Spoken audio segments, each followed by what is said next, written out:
નમસ્કાર વિદ્યાર્થી મિત્રો, આજે આપણે બંધારણની એક નવી સિરીઝ શરૂ કરવા જઈ રહ્યા છીએ. જે વિદ્યાર્થીઓ પરીક્ષાની તૈયારી કરે છે એમના તમામ માટે આ સિરીઝ છે ખૂબ જ ઉપયોગી થશે. પણ જે પરીક્ષાની તૈયારી કરે છે એમના સિવાય એવા વ્યક્તિઓ કે જેમને બંધારણ છે એ જાણવાની ઈચ્છા છે કે આપણું ભારતનું બંધારણ છે તો આપણા માટે કેટલું ઉપયોગી છે, તો એવા તમામ લોકો માટે પણ આ સિરીઝ છે એ ખૂબ જ ઉપયોગી થશે. તો આપણે આજે ભારત છે એ ભારતનું બંધારણ કેવા પ્રકારનું છે પ્લસ બંધારણ છે તો એ બન્યું છે તો એના પાછળ બંધારણનો કેટલો ઇતિહાસ છે એ સંકળાયેલો છે. આ બધી વસ્તુ છે એની બેઝિક માહિતીની ચર્ચા કરવાની છે. હવે વાત કરીએ આપણે, શરૂઆત આપણે કરીએ કે બંધારણ. હવે પહેલો પ્રશ્ન એ થાય કે કોઈ પણ દેશ છે, કોઈ પણ રાષ્ટ્ર છે તો એના માટે બંધારણ છે એ શું છે, બેઝિક વસ્તુ છે એ પહેલા સમજવી પડે. તો પહેલી વાત એ કરીએ કે બંધારણ છે એ બંધારણ એટલે શું. બંધારણ એટલે શું? પહેલો પ્રશ્ન આ થાય. કોઈ પણ દેશ છે, આ કોઈ પણ દેશને ચલાવવા માટે જ્યારે કોઈ પણ સામાન્ય રીતે જે નીતિ નિયમોનું માળખું હોય છે, જેમ કે કોઈ પણ દેશ છે તો દેશને ચલાવવા માટે વ્યક્તિ છે, વ્યક્તિ આ વસ્તુ છે એ કરવી જોઈએ, આ વસ્તુ ન કરવી જોઈએ, એ જે નીતિ નિયમોનું જે માળખું છે એ શું છે? બંધારણ છે. પછી એવું નથી કે દેશ ચલાવવા માટે કોઈ પણ સામાન્ય સંસ્થા છે, આ સંસ્થા ચલાવવા માટે પણ જે એના સામાન્ય જે નીતિ નિયમો હોય છે, આ નીતિ નિયમો એ જે સંસ્થા છે એનું બંધારણ કહેવાય છે. એટલે એવું જરૂરી નથી કે કોઈ પણ સંસ્થા છે એને ચલાવવા માટે એ નીતિ નિયમો હોય, કોઈ પણ દેશ છે એને ચલાવવા માટે નીતિ નિયમો હોય. એટલે મેઈન વસ્તુ આપણે એ જોવાની છે કે બંધારણ છે તો એ શું છે? તો કે સામાન્ય ભાષામાં કહી શકીએ તો નિયમોનો સમૂહ છે. કોઈ પણ નિયમો છે એનો સમૂહ. આ સમૂહ એટલે જે તે સંસ્થા, જે તે દેશ, જે તે પેઢી એનું બંધારણ. તો આપણે વાત કરવાની છે કે ભારત છે તો ભારતનું બંધારણ છે એ શું છે એની વાત કરવાની છે. તો ભારતનું બંધારણ છે એ જાણતા પહેલા આપણે સામાન્ય રીતે બંધારણ જે છે એની આપણે વાત કરી કે ભાઈ નીતિ નિયમો છે એનો સમૂહ છે. તો હવે આપણું જે ભારત છે તો આ બંધારણ બન્યું, ભારતનું બંધારણ. તો એવું નથી કે 26મી જાન્યુઆરી 50માં જ્યારે બંધારણ અમલમાં આવ્યું ત્યારે એનો થોડોક ટાઈમ પહેલા બની અને સીધું બંધારણ છે અમલમાં આવી ગયું. આ વસ્તુ નથી. બંધારણ છે બન્યું એની પાછળ ઘણો બધો ઇતિહાસ છે એનો સંકળાયેલો છે. દરેક દેશ છે એનું બંધારણ પાછળ એ પોતાનો અતીત લઈ અને પોતે ચાલતું હોય છે. જ્યારે ભારત છે એનું બંધારણ બન્યું તો એના મૂળ, એના જે પાયા છે એ છે કે આપણે જોયું તો ઈસ્ટ ઇન્ડિયા કંપની કે જ્યારે 1600માં ઇંગ્લેન્ડમાં એની સ્થાપના થઈ ઈસ્ટ ઇન્ડિયા કંપનીની, ત્યારથી લઈ અને જે એણે પગપેસારો ભારતમાં કર્યો છે ધીમે ધીમે. ઈસ્ટ ઇન્ડિયા કંપની આવી અને જે મંજૂરી માંગી, મંજૂરી મળતી નથી, થોડોક સમય રાહ જોઈએ ફરી પાછી પોતે મંજૂરી માંગે છે. જે વિદેશી પ્રજાઓ આવે છે એમની સાથે અંગ્રેજોનું જે ઘર્ષણ થાય છે, આ ઘર્ષણના હિસાબે એંગ્લો કર્ણાટક યુદ્ધ થાય છે. આવા બધા યુદ્ધોના હિસાબે પોર્ટુગીઝ પ્રજા છે એ સૌપ્રથમ તમને ખબર છે કે ભારતમાં આવી છે. પછી ક્રમશઃ જે પ્રજાઓ આવેલી છે એમાં છેલ્લે શક્તિશાળી પ્રજા તરીકે જો કોઈ પ્રજા છે ઉભરી આવી હોય તો એ છે અંગ્રેજો, જેણે ઈસ્ટ ઇન્ડિયા કંપનીની સ્થાપના કરેલી. કેમ કે એલિઝાબેથ છે પ્રથમ, એમની પરવાનગી લઈ અને જ્યારે એ ઈસ્ટ ઇન્ડિયા કંપની એ જ્યારે ભારતમાં આવે છે એટલે ભારતમાં આવી અને સૌપ્રથમ પહેલા તો જે પ્રજાઓ આવેલી હોય છે, પોર્ટુગીઝ પ્રજા આવે છે, એના સિવાય જે અંગ્રેજોની સાથે સાથે જે ડચ છે એ પ્રજા આવે છે, ફ્રેન્ચો આવે છે, તો આ બધા સાથે એમને ઘર્ષણ થાય છે અને પરિણામે અંગ્રેજો છે એને યુદ્ધ થાય છે. જેમ કે એંગ્લો કર્ણાટક યુદ્ધ થાય છે. તો આ બધું જે યુદ્ધો થઈ ગયા એમની સાથે પ્રજાઓ સાથે જે ઘર્ષણ થઈ ગયું ત્યારે છેલ્લે એક મહત્વની પ્રજા તરીકે ઉભરી આવતી હોય તો એક અંગ્રેજો છે. હવે અંગ્રેજો છે આવે છે તો વેપારના હેતુથી કે ભાઈ અહીંયા આવી અને અમે વેપાર કરશું, પણ પછી એને ખબર પડે છે કે અહીંયા તો ભારતમાં ખાલી વેપાર કરવા પૂરતું જ નથી, અહીંયાથી તો તમે જો સત્તા છે એ ધીમે ધીમે મેળવશું તો આપણે તો અહીંયા રાજ પણ કરી શકશું. તો એના હિસાબે પોતે વેપાર છે એ તો કરે જ છે પણ સાથે સાથે રાજકીય બાબતો છે એમાં ઇન્ટરફિયર કરે છે. અને ધીમે ધીમે સુરત છે ત્યાંથી કોઠી સ્થાપી, મછલીપટ્ટનમ એ બધી જગ્યાએ દક્ષિણ ભારતમાંથી થઈ અને તે છેક બંગાળ સુધી જાય છે. અને બંગાળ છે ત્યાં સૌપ્રથમ અંગ્રેજો છે એ કલકત્તાનો જે કિલ્લો હોય છે એ કિલ્લાનું ઘેરાબંધી કરે છે અને પરિણામે અંગ્રેજો છે એનું યુદ્ધ થાય છે. ભારતમાં જો અંગ્રેજી સત્તા છે એનો પાયો નખાણો હોય તો મહત્વના બે યુદ્ધો છે. એમાં પહેલું યુદ્ધ છે પ્લાસીનું યુદ્ધ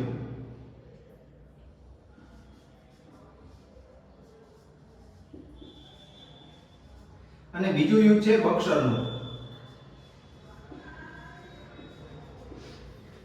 હવે પ્લાસીનું યુદ્ધ અને બક્સરનું યુદ્ધ, આ બે યુદ્ધ છે એ ભારતના ઇતિહાસમાં એક ટર્નિંગ પોઈન્ટ કહી શકાય.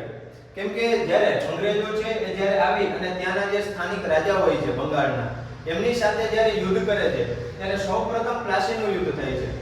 અને આ પ્લાસીનું યુદ્ધ થયું એના હિસાબે અંગ્રેજો છે એનો કોન્ફિડન્સ લેવલ થોડો અપ થયો. પરિણામે જે પ્રજાઓ છે ત્યાંની બંગાળની પ્રજા છે, એના સિવાય ત્યાં શું થયું કે જે પેલું પ્લાસીનું યુદ્ધ થયું એના થોડાક સમય પછી બરોબર 64 માં બક્સરનું યુદ્ધ થયું. હવે જેવું બક્સરનું યુદ્ધ થયું એટલે અંગ્રેજો છે એને જે આખું દક્ષિણ ભારત છે પ્લસ અહીંયા જે આખો બંગાળનો વિસ્તાર છે એ બંગાળના વિસ્તારમાં બંગાળ, બિહાર અને ઓરિસ્સા આ જે ત્રણ મોટા પ્રદેશો હતા, આ પ્રદેશની એને દીવાની સત્તા મળી. આ દીવાની સત્તા એટલે કે કોઈ પણ છે એને ટૂંકમાં મહેસૂલી જે મહેસૂલ છે ઉઘરાવવાની એને સત્તા મળી. કે ભાઈ હવે શું થયું કે બક્સરનું યુદ્ધ થયું એટલે જે ત્રણ રાજાઓ સંયુક્ત રીતે અંગ્રેજો સામે જે લડ્યા હતા તો એ યુદ્ધના પરિણામે અંગ્રેજો છે એની જીત થઈ. સતત બે યુદ્ધમાં અંગ્રેજો છે એ જીત્યા છે, પ્લાસીનું યુદ્ધ અને બક્સરનું યુદ્ધ. એના પરિણામે ભારતનો જે આ જે ભાગ છે બંગાળનો ભાગ, એ બંગાળના ભાગમાં એને વેપાર તો કરતા હતા, સાથે સાથે એને કઈ સત્તા મળી તો કે દીવાની સત્તા મળી. એના હિસાબે શું થાય છે તો કે બક્સરના યુદ્ધ પછી 64 થી લઈ અને 1764 થી લઈ અને 1772 સુધી આ જે આખો સમયગાળો છે એ બંગાળ માટે બહુ ભયંકર સમયગાળો છે. એના પાછળનું કારણ એ છે કે જ્યારે એને દીવાની સત્તા મળી છે તો જે રાજ કરે છે એ જે તે રાજા કરે છે, કેમ કે નામના રાજા તરીકે એમને રાખેલા હોય છે, પ્લસ જે મહેસૂલ ઉઘરાવવાનું કામ છે એ અંગ્રેજો કરે છે. તો એના પરિણામે આજે 6 કે 7 વર્ષનો સમયગાળો છે એ બંગાળના ઇતિહાસમાં દ્વિમુખી શાસન પદ્ધતિ ચાલુ થઈ છે. આ દ્વિમુખી શાસન પદ્ધતિ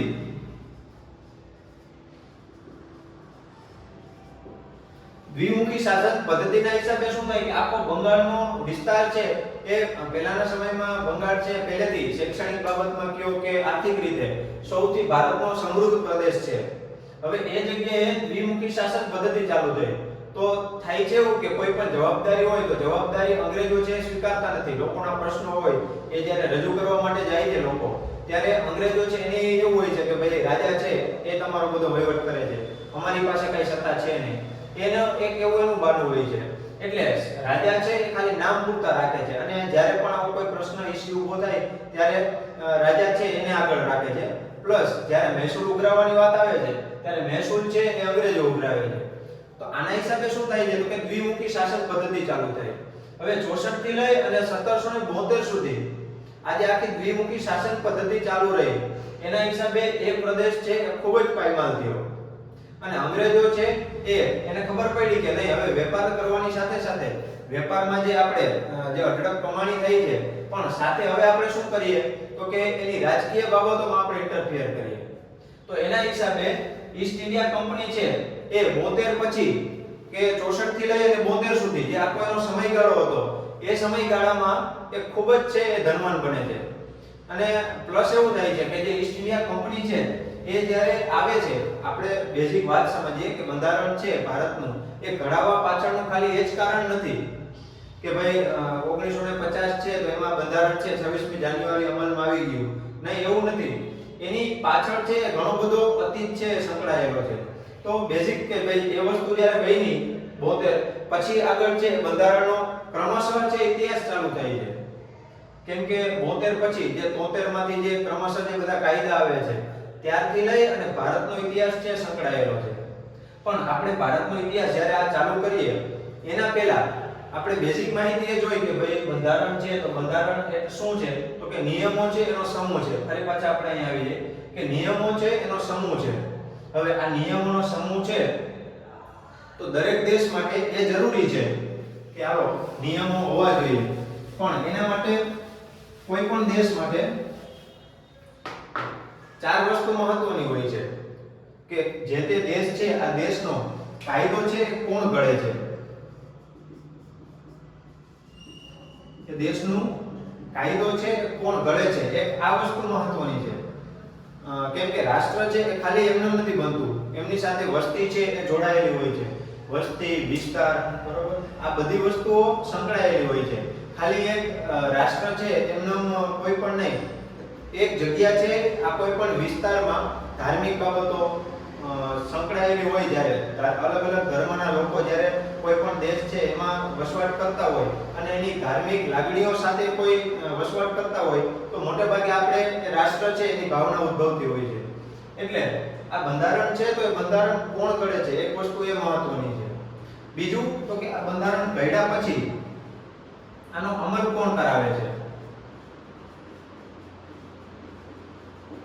કેમ કે આ વસ્તુ છે એ પણ ખૂબ જ જરૂરી છે. જેટલી જરૂરી બંધારણ ઘડતરની છે એટલી જ જરૂરી કાયદા ઘડતરની છે એટલી જ જરૂરી છે એના અમલની છે. કેમ કે કાયદો ઘડાઈ ગયો પછી એનો અમલ કરવા માટે પણ જે આખું તંત્ર હોવું જોઈએ એ પણ જરૂરી છે કે કોણ છે એ ઘડે છે. હવે સમજી લો કે કોઈ પણ કાયદો ઘડાઈ ગયો, એનો અમલ થઈ ગયો, હવે ઘણા એવા હોય છે કે જો અમલ એનો નથી થતો તો એ જે તે દેશ છે એમાં એટલા કેવી એવી જોગવાઈઓ છે કે એના ભંગ બદલ એ સજાની જોગવાઈ કરેલી છે, અથવા તો જો એ ભંગ થાય તો એ સજા છે એ શું છે, અથવા તો એના ભંગ બદલ કેવા નિયમો છે, કેટલું નિયંત્રણ છે, એક એ વસ્તુ મહત્વની છે. અને બીજું એના પછીનો મુદ્દો મહત્વનો હોય તો કે લોકો છે એના અધિકારો શું છે.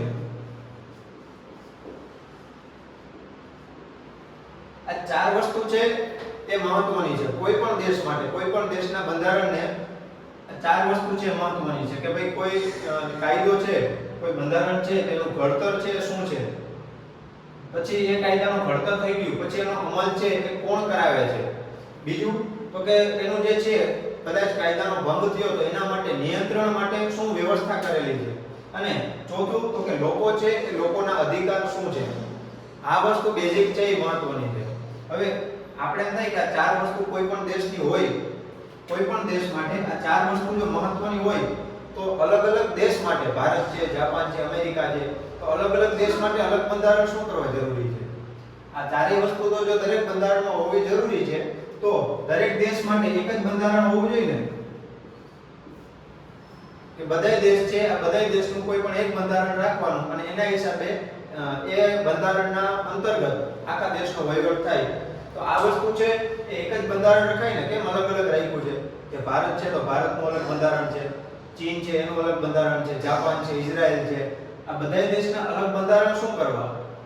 કેમ કે જો બંધારણ છે એ ખાલી એવું નથી, કોઈ પણ દેશ છે એ બનવા માટે જે મહત્વની બાબતો જરૂરી છે કે ભાઈ વસ્તી હોવી જોઈએ, વિસ્તાર હોવો જોઈએ, કેટલું હોવું જોઈએ એ મહત્વનું નથી. કે ભારત છે તો ભારતની વસ્તી છે એ બહુ ઘણી બધી છે તો એનો મતલબ એવો નથી કે ભારતની વસ્તી વધારે છે, ચીનની વસ્તી વધારે છે તો બંધારણ છે એના માટે જ હોવું જોઈએ. જે પીટકર્ન નામનો એક ટાપુ છે, આ પીટકર્ન ટાપુ એમાં એ આખા ટાપુની વસ્તી જો તો એ 50 જેટલી છે માંડ. તો એવું જરૂરી નથી કે એના માટે બંધારણ છે એ બનાવવાનું નહીં, એના માટે બંધારણ હોવું જોઈએ સામાન્ય. એટલે જરૂરી નથી કે વસ્તી છે એ કેટલી છે, વિસ્તાર છે એ કેટલો છે એ મહત્વનું નથી, બરોબર. મહત્વની એ બાબત છે કે આટલી વસ્તુઓ કોઈ પણ છે એ દેશ માટે એ ચલાવવા માટે જરૂરી છે. હવે જરૂરી છે તો એ દરેક છે એના માટે એક જ બંધારણ નથી હોવા પાછળનું કારણ એ છે કે દરેકની વસ્તી છે અલગ છે, વિસ્તાર છે અલગ છે, આ બધી વસ્તુઓ છે એ અલગ છે કે દરેક દેશની વસ્તી સરખી નથી, એનો વિસ્તાર છે સરખો નથી. તો આ દરેક દેશ છે પછી અલગ અલગ ધર્મ સાથે સંકળાયેલો હોય તો આ બધી વસ્તુઓ લોકોની જરૂરિયાતને ધ્યાનમાં રાખી અને જે તે દેશનું બંધારણ બનાવવામાં આવે છે. તો ભારત દેશનું બંધારણ જ્યારે બનાવ્યું છે તો બંધારણ સભાએ બનાવ્યું અને એની પહેલાથી જ્યારે પણ આપણે વાત કરી કે બક્સરના યુદ્ધ પછી જેમ જેમ શરૂઆત થઈ તો લોકો છે એ લોકોને પોતાના અધિકારો વિશે કે આપણા કંઈક અધિકારો હોવા જોઈએ, આજે અંગ્રેજો આવે છે તો આવી અને આપણે લૂંટે છે, આ બધી જે ભાવનાઓ ધીમે ધીમે ઉદ્ભવી તો એના હિસાબે પછી એને એવું થયું કે નહીં આપણે કંઈક અધિકારો હોવા જોઈએ. ત્યાંથી ભારતના બંધારણની વિભાવના છે એ વિકાસ થયો છે. તો મેઇન વસ્તુ કે આ ચાર વસ્તુઓ હોવી જોઈએ, પ્લસ અલગ અલગ દેશ માટે અલગ અલગ બંધારણ છે એ છે. હવે અલગ બંધારણ છે પણ સાથે કેવું છે કે કોઈ પણ દેશ છે એના માટે મહત્વના બીજા એક ત્રણ મુદ્દાઓ છે કે જે તે દેશ છે આ દેશના બંધારણ છે મુખ્યત્વે ત્રણ પાયા ઉપર છે. કોઈ પણ દેશના ત્રણ જે બેઝિક પાયા છે કે જેના ઉપર આખા દેશ છે એનો નિર્ભર છે. તો એમાં પહેલી વાત કરીએ તો પહેલી છે કે ધારાસભા. ધારાસભાનું કામ છે કે જ્યારે પણ દેશ છે એના લોકો માટે કોઈ પણ કાયદાની જરૂરિયાત હોય કે ભાઈ અત્યારે આ કાયદાની જરૂર છે, તો એ કાયદો અથવા તો કોઈ પણ કાયદો છે એ બનાવતી જે આખી સંસ્થા છે, જે કામ કરનાર જે આખું વહીવટી તંત્ર છે એને ધારાસભા કહેવાય. બીજું તો કે કારોબારી. આ કારોબારી છે એ પણ એટલું જ મહત્વનું છે કેમ કે કાયદો બન્યો પરંતુ એનો અમલ કરવા માટે જે જરૂરી આખું વહીવટી તંત્ર હોવું જોઈએ, જે તે રાજ્ય છે એનામાં જે કલેક્ટરો હોય છે, જે સરકારી કર્મચારીઓ હોય છે, આ તમામ છે એ એના અમલ કરવા માટેનું જે કામ કરે છે એ તમામનો સમાવેશ કારોબારીમાં થાય છે. પ્લસ એના સિવાય જો ધારાસભાએ કાયદો બનાવ્યો, કારોબારી છે એમને એનો અમલ કરાવ્યો, પછી એવું બને કે જો એનો અમલ નથી થતો તો એના માટે એક અલગ વ્યવસ્થા કરેલી છે કે ન્યાયતંત્ર હોવું જોઈએ. અને આ ન્યાયતંત્ર છે એ જેમ કહેશે એ પ્રમાણે દેશ જે કાયદાનો ભંગ કરનાર વ્યક્તિ છે એને અમલ કરવો પડશે. તો જે તે બંધારણ છે કોઈ પણ દેશનું તે આ ત્રણ મુખ્ય પાયા ઉપર સંકળાયેલું છે. એવું નથી કે ભારત છે એમાં જ આ વસ્તુ છે. અમેરિકાના બંધારણ છે તો એમાં આ ત્રણેય વસ્તુઓ છે કે ધારાસભા છે એ હોય, કારોબારી હોય, ન્યાયતંત્ર હોય. એ વસ્તુ અલગ છે કે બંધારણ છે એમાં સર્વોપરી શું છે, દેશનું બંધારણ છે કેવા પ્રકારનું છે, આ વસ્તુ નથી. પણ મેઇન ત્રણ પાયાઓ છે એ દરેક દેશના બંધારણમાં હોય છે. આપણા દેશમાં આ ત્રણ પાયાઓ છે કે જેના ઉપર આપણું બંધારણ છે એ ટકી રહ્યું છે. હવે દેશનું બંધારણ આ જરૂરી છે પરંતુ દરેક દેશનું બંધારણ એક સરખું નથી, અલગ અલગ છે. કોઈ બંધારણ છે એ લિખિત પ્રકારનું છે, કોઈ બંધારણ અલેખિત છે. હવે વાત કરીએ કે લેખિત અને અલેખિત આ બે વસ્તુ આવી. તો આપણે આપણું ભારતનું બંધારણ છે એ તો લેખિત છે જ. હવે લેખિત અને અલેખિત આ બેમાં તફાવત શું? તો આપણે એમ થાય કે લેખિત છે તો એ બંધારણ લખેલું હશે અને અલેખિત છે તો કે લખેલું નહીં હોય. વસ્તુ બરોબર છે પણ લેખિત બંધારણ છે એ કોઈ પણ અલગ અલગ ધર્મ છે એને ધ્યાનમાં રાખી, દેશની પરિસ્થિતિને ધ્યાનમાં રાખી, આ બધી વસ્તુને ધ્યાનમાં રાખી અને જે નિયમોનો જે આખો સમૂહ એક સાથે પહેલેથી બનાવેલો હોય એ બંધારણ એ દેશનું લેખિત બંધારણ છે. અલેખિત બંધારણ છે તો એમાં કે જ્યારે અત્યારે પરિસ્થિતિ શું છે તો કે અત્યારે આ કાયદાની જરૂર છે, આગળ જતા કોઈ બીજો કાયદો બનાવવાની જરૂર ઊભી થાય તો એ કાયદો છે એ પાછળથી એમાં એડ કરી દે. એ એડ કરેલો ધીમે ધીમે એ લેખિત જ હોય, એવું નહીં કે બોલી દીધો અને એનો અમલ થઈ ગયો, એ વસ્તુ નહીં. એ કાયદો ત્યારે બનાવ્યો ત્યારે બનાવી અને લેખિતમાં આખું એક તૈયાર કર્યો કે આટલા અત્યારે આ જરૂરી છે તો એ કાયદો છે એ પાછળથી એડ થયો. તો એવી રીતે જેમ જેમ જરૂર ઊભી થાય એ રીતે લેખિતમાં જે કાયદો બનાવતા જાય અને આખો એ સંગ્રહ સમૂહ થાય એ કાયદા છે એ અલેખિત બંધારણમાં આવે. લેખિતમાં પહેલેથી તૈયાર કરેલું હોય છે, અલેખિતમાં જેવી રીતે જરૂરિયાત ઊભી થાય એ પ્રમાણે કાયદો બનાવે છે. લેખિતમાં એવું થાય છે કે એ કાર્ય બનાવ્યું હોય તો સામાન્ય રીતે એવું હોય કે પરિસ્થિતિ દરેકની સરખી નથી હોતી. લેખિત બંધારણમાં પણ ફેરફાર કરવા પડતા હોય છે તો ત્યારે એમાં સુધારા કરવામાં આવે છે, બંધારણીય સુધારા. અને આ સુધારો કરી અને લેખિત બંધારણમાં ફેરફાર કરવામાં આવે છે. એ વસ્તુ અલગ છે કે આપણું લેખિત બંધારણ છે છતાંય પાછળથી ઘણા બધા 105 જેટલા સુધારા કરેલા છે. તો એ બધી પરિસ્થિતિને અનુકૂળ ધ્યાનમાં રાખીને સુધારા કર્યા છે. પહેલેથી તો બંધારણ આપણું તૈયાર જ હતું. ધાર્મિક બાબતોને ધ્યાનમાં રાખી હતી, આર્થિક બાબતો ધ્યાનમાં રાખી હતી, લોકોના અધિકારો ધ્યાનમાં રાખ્યા હતા. પછી એ સિવાય લોકો કોઈ પણ દેશ છે એને ચલાવવા માટે, આપણા દેશને ચલાવવા માટે જે રાજ્યનીતિના માર્ગદર્શક સિદ્ધાંતો હોવા જોઈએ કે દેશને વ્યવસ્થિત રાષ્ટ્ર બનાવવું હોય તો એને આટલા નીતિ નિયમોનું પાલન કરશે તો એ સુવ્યવસ્થિત રાષ્ટ્ર બનશે. એ એવી વાત કરેલી છે. તો એ બધું પહેલેથી બનાવેલું હતું, પણ જરૂરિયાત ઊભી થઈ એ પ્રમાણે એમાં સુધારા કર્યા. ત્યારે અહીંયા જરૂરિયાત પ્રમાણે જ કાયદા બનાવેલ છે. એટલે લેખિત અને અલેખિત બંધારણ આ બેનો તફાવત છે એ મેઈન આ છે. હવે આપણે વાત કરીએ આપણા બંધારણની મહત્વ જોયું કે જરૂરી છે. કોઈ પણ દેશ છે એના માટે આ બંધારણ જરૂરી છે. કેમ કે જ્યારે દેશ છે એના ઉપર જ્યારે નિયંત્રણ નહીં હોય એના લોકો ઉપર, ત્યારે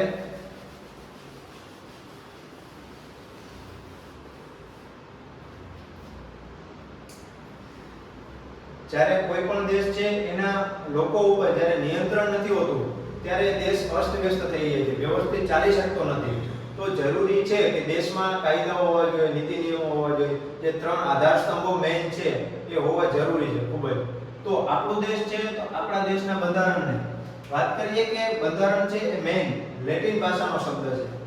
હવે આ લેટિન ભાષાના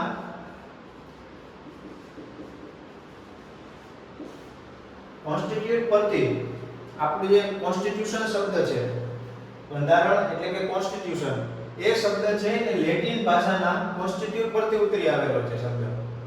પછી એ ધીમે ધીમે આ કોન્સ્ટિટ્યુશન નું એમાંથી થઈ અને કોન્સ્ટિટ્યુશન બન્યું. હવે એ બંધારણ બન્યું. આ તો એક ખાલી બેઝિક માહિતી છે કે ભાઈ, અને બધા જે વાંચતા જે તૈયારી કરતા હોય એ તમામને આ વસ્તુ બેઝિક ની ખબર હોય કે ભાઈ લેટિન ભાષાના આ શબ્દ ઉપરથી કોન્સ્ટિટ્યુશન ઉતરી આવ્યું છે. પરંતુ આ માહિતી છે એ ફેક્ચ્યુઅલ ડેટા તો છે, પણ સાથે સાથે આપણે એ વસ્તુ સમજવાની છે કે આના સિવાય જ્યારે આગળ બંધારણના ખૂબ જ મહત્વના ટોપિકો જે છે કે ભાઈ બંધારણ એનો ઇતિહાસ છે, તો ઇતિહાસમાં કેવા કાયદાઓ ઘડાના કે જેના હિસાબે અત્યારે જે હાલનું બંધારણ છે એ અસ્તિત્વમાં આવ્યું. તો એ સમજવું છે એ પણ એટલું જરૂરી છે. તો હવે આપણે આ જોયું કે ભાઈ કોન્સ્ટિટ્યુશન છે, કોન્સ્ટિટ્યુટ ઉપરથી ઉતરી આવેલું છે. હવે આપણે વાત કરવાની છે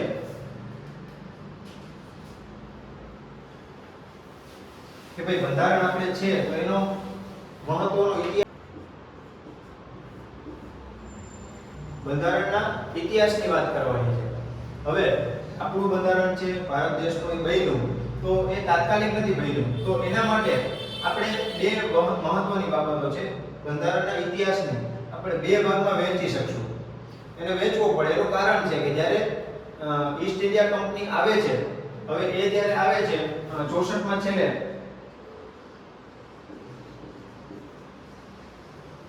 64 માં જ્યારે બક્સરનું યુદ્ધ થયું છે, આ બક્સરના યુદ્ધ પછી જે દીવાની સત્તાઓ મળે છે, આ બધી સત્તાઓના હિસાબે ઈસ્ટ ઇન્ડિયા કંપની એટલી બધી સદ્ધર થઈ ગઈ છે. કંપની છે એ સદ્ધર નથી થતી, કેમ કે મહેસૂલી સત્તા છે એ તો ઉઘરાવે છે ત્રણેયની. પરંતુ થાય એવું કે એના જે કર્મચારીઓ છે એ પોતાની રીતે સ્વતંત્ર એટલે કે પોતાનો અલગથી ધંધો ચાલુ કરે છે. એના હિસાબે પોતે વ્યક્તિગત રીતે એટલા બધા સમૃદ્ધ થઈ જાય છે. અને એ બધી વસ્તુ અલગ છે કે આ પછી કાયદા લઈ આવવાની જરૂરિયાત ઊભી થઈ. પણ જ્યારે ઈસ્ટ ઇન્ડિયા કંપની ભારતમાં આવે છે, પ્રવેશ કરે છે, ત્યારથી લઈ અને 1773 થી લઈ અને ભારતમાં જ્યારે 1857 નો વિપ્લવ થયો ત્યાં સુધીનો આખો જે સમયગાળો ભારતના ઇતિહાસનો છે, આપણે એને એક ભાગમાં વિભાજિત કરશું. આપણે ભણવાની વાત કરી છે કે આટલી વસ્તુ આપણે ભણવાની છે એમ. અત્યારે હજી કઈ ચાલુ નથી કર્યું, અત્યારે કરવાનું નથી, પણ વાત કરીએ કે આપણે કયા રસ્તે જવું છે. કેમ કે ખાલી એવું નથી કે ચાલુ કરી દઈ અને તમને ખબર જ ના પડે કે આ ક્યાં હાલે છે, એનો કોઈ મતલબ નથી. તો 1773 થી લઈ અને જ્યારે 1857 નો વિપ્લવ થયો ત્યાં સુધી 1858 સુધી જેટલા પણ કાયદાઓ ભારતમાં લઈ આવવામાં આવ્યા અને એ કાયદાઓ લઈ આવવામાં બંધારણને જેટલા પણ સ્પર્શ કરતા હતા કાયદાઓ, એ તમામનો વાત આપણે અહીંયા કરવાની છે કે 1773 થી 1858 સુધીના કાયદા, એ આખું જે તંત્ર છે એને કંપનીનું શાસન કહેવાય કે કંપનીનું શાસન હતું, ઈસ્ટ ઇન્ડિયા કંપનીનું. હવે જ્યારે 1857 નો વિપ્લવ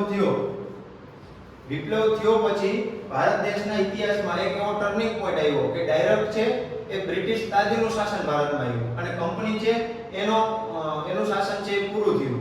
એટલે 1858 પછીના જે કંઈ પણ કાયદાઓ ભારતમાં આવ્યા છે એમાં જે વિદેશની ટૂંકમાં ઇન્ટરનેશનલ બાબતો પણ સંકળાયેલી છે. કેમ કે પ્રથમ વિશ્વયુદ્ધ થયું, બીજું વિશ્વયુદ્ધ થયું, એના હિસાબે ભારત છે એને ઘણી બધી અસર કરી. ભારતના ઇતિહાસમાં પણ એનો ઘણો બધો ફેરફારો થયા. તો એ બધી વસ્તુ 1857 નો વિપ્લવ થયો તે શું કરવાથી હોય, એના પાછળના કારણો, આ તે બધી વસ્તુ ઇતિહાસનો મુદ્દો છે. આપણે એમાં ઊંડું ઉતરવાનું નથી. આપણે અહીંયા વાત કરવાની છે તો ઇતિહાસ કે બંધારણનો ઇતિહાસ, કે બંધારણને કયા કયા કાયદાઓ અસર કરતા હતા. તો 57નો વિપ્લવ થયો, પછીથી જે કાયદો આવ્યો અને પછી જે બ્રિટિશ તાજનું ડાયરેક્ટ ભારત ઉપર શાસન આવ્યું, તો 1858 થી લઈ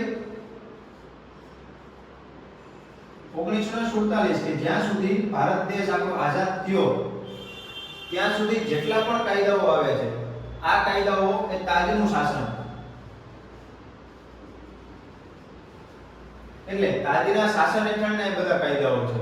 એટલે આપણે એ વાત કરવાની છે કે 1773 થી 1885 માં કેટલા કાયદાઓ આવ્યા કે જેમાં બંધારણના બનવાની જે શરૂઆત કરી છે. એક તો એની વાત કરવાની છે, પ્લસ 1857 પછી 58 થી લઈ અને 47 સુધી દેશમાં જે કાંઈ પણ કાયદાઓ લઈ આવવામાં આવ્યા એ તમામમાં બંધારણનો ક્યાં સ્પર્શ કરે છે એને વાત કરવાની છે. કેમ કે દરેક કાયદામાં ઇતિહાસના જે આંદોલનો થયા છે એમાં નેતાઓએ ભાગ લીધો છે.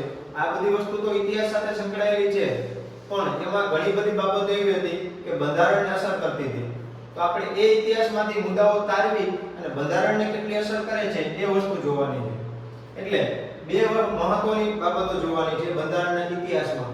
47 માં ભારત દેશ આઝાદ થઈ જાય એના પછી બંધારણની જે પ્રક્રિયા છે એ પણ આપણે જોવાની છે. પણ 1773 થી જે કાયદાઓ છે એમાં આપણે વાત કરીએ.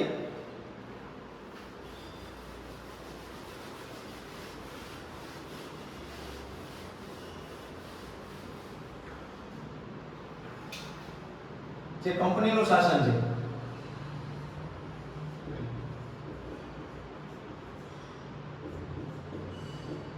1773 થી લઈ અને 1858 કે જ્યાં સુધી વિપ્લવ થયો ત્યાં સુધી. એક તો એની વાત કરી છે, બીજું તો કે તાજનું શાસન.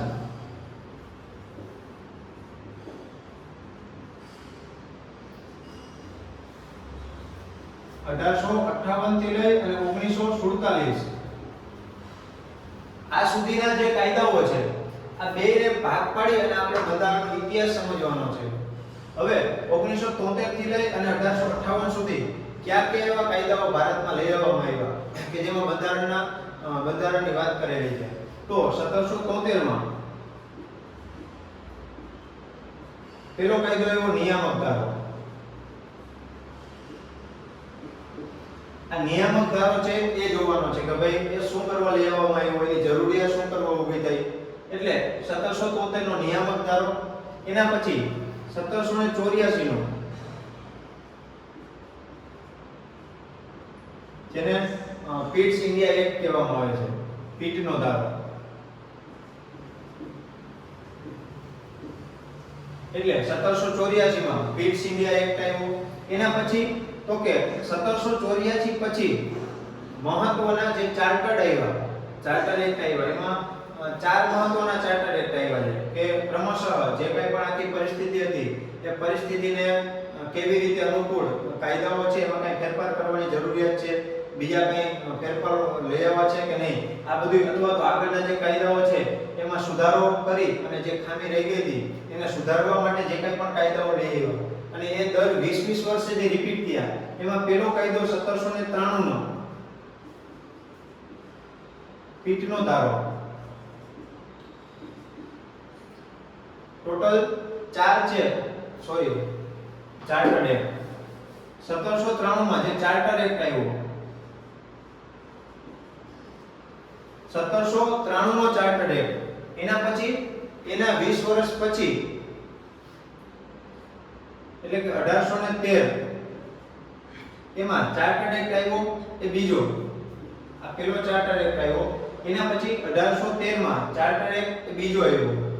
પછી 1833 ચાર્ટર એક્ટ 3 અને 1853 ચાર્ટર એક્ટ 4.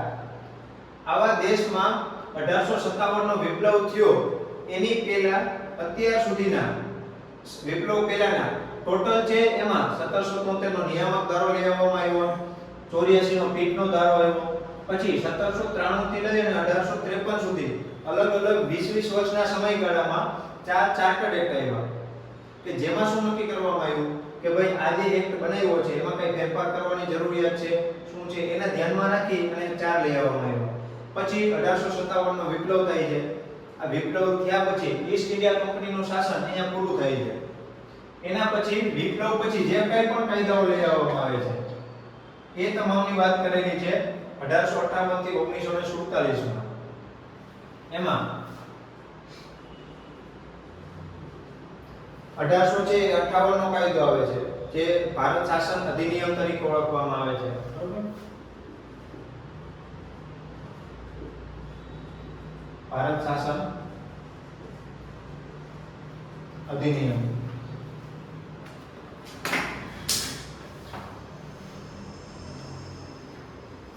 1858 માં ભારત શાસન અધિનિયમ છે એ લઈ આવવામાં આવે છે.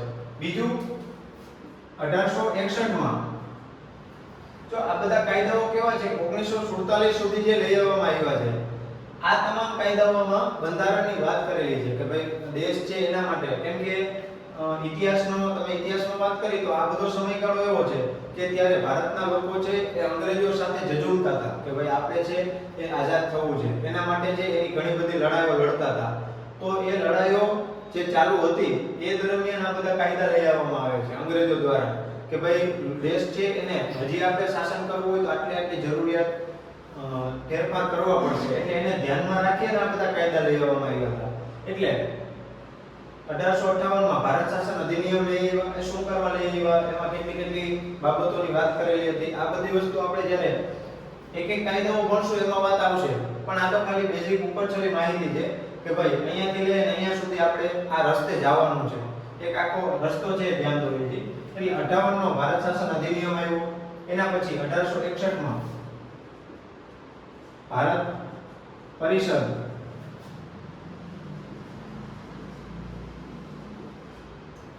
પરિષદ અધિનિયમ 1861 માં લઈ આવવામાં આવ્યો.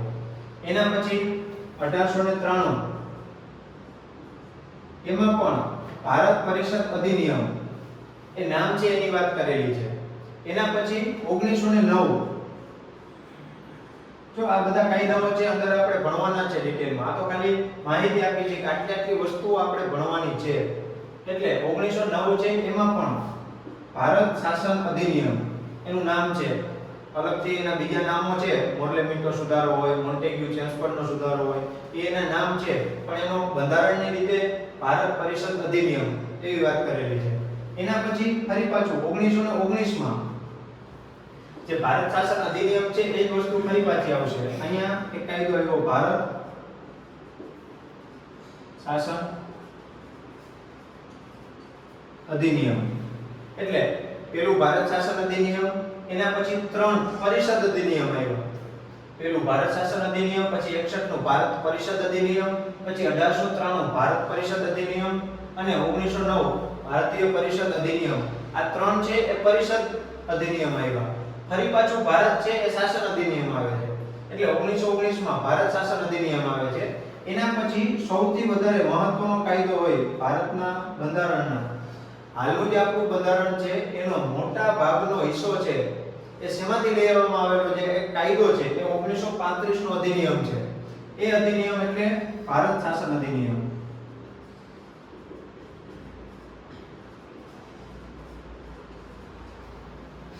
એટલે 3 પરિષદ અધિનિયમ આવ્યા અને 3 શાસન અધિનિયમ આવ્યા. એમાં 1858 નો ભારત શાસન અધિનિયમ, 61, 93 અને 1909 આ 3 ભારત પરિષદ અધિનિયમ આવ્યા. ફરી પાછા બે 1919 અને 1935 ના શાસન અધિનિયમ આવ્યા. 1935 ના કાયદા પછી ક્રમશઃ શું થાય છે તો 1940 નો કાયદો આવ્યો, બરોબર. એના પછી 1942 માં ક્રિપ્સ મિશન આવ્યું. પછી 1947 માં છેલ્લે આપણે જે વાત કરીએ કે ભારત દેશ 1947 માં જે આઝાદ થયો ત્યારે એક આખી માઉન્ટબેટન યોજના જે આવી 3 જૂનના રોજ, અને એના હિસાબે જે કંઈ પણ વાત થઈ એ અહીંયાથી 40 થી લઈને આ મોટા ભાગની બાબતો એવી છે કે જે આધુનિક ભારતના ઇતિહાસ સાથે મોટા ભાગે કનેક્ટ છે. કેમ કે વિપ્લવ થયો ત્યાર પછીના આ બધા કાયદાઓ છે એમાં અહીંયા સુધી આપણે જે થોડું ધ્યાન દેવું પડે, પણ અહીંયાથી પછી જે આ બધી વસ્તુ આપણે આધુનિક ભારતમાં છે એ સમજાય એવી છે. અને પછીથી જે 47 પછી ભારત દેશ છે એમાં કેવા ફેરફારો આઝાદી પછી છે, કેટલા કેટલા પડકારો હતા, આ પડકારોની સામે ઘણા બધા હતા પડકારો, કેમ કે રજવાડાને એક કરવાના હતા, પ્લસ આર્થિક રીતે ભારત એટલો બધો પાયમાલ થઈ ગયો હતો તો એને કેવી રીતે ઊંચો લઈ આવવો એની વાત કરવાની હતી.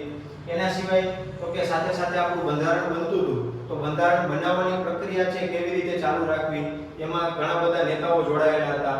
તો આ બધી બાબતો ત્રણ ચાર જે ભારત દેશના તે સમયના પડકારો હતા આ બધાને ધ્યાનમાં રાખી અને પછી 47 પછીનો આપણો ભારત દેશ જે હતો તો એ બધાને ધ્યાનમાં લઈ અને જે પ્રશ્નો છે એને અલગ અલગ રીતે સોલ્વ કર્યા.